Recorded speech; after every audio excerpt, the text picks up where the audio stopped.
ikakaloob niya sa 6 na araw. Kaya lang ang masaklap, yung iba, oo, pumupunta ka ng church, blessing pa rin yung nasa utak nila, imbes na pagpapasalamat sa 6 na araw na ginawa ng Panginoon. Pero masaklap po, blessing pa rin yung hinihingi nila sa Panginoon.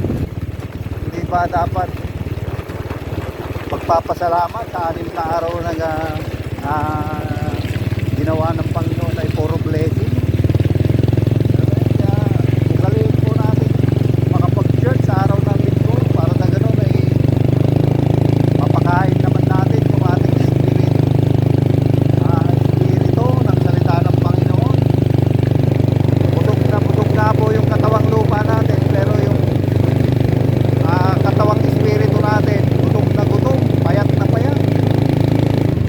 Kailangan po ng spiritual food ang ating katawang, ang ating espiritong katawan na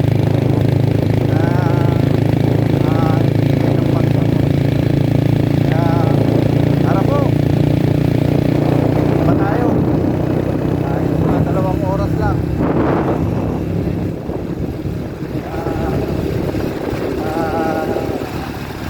Huwag po natin pabayaan na pumayat yung ating katawang espiritu. Sige po, maraming salamat. God bless po sa inyong lahat. Magandang umaga.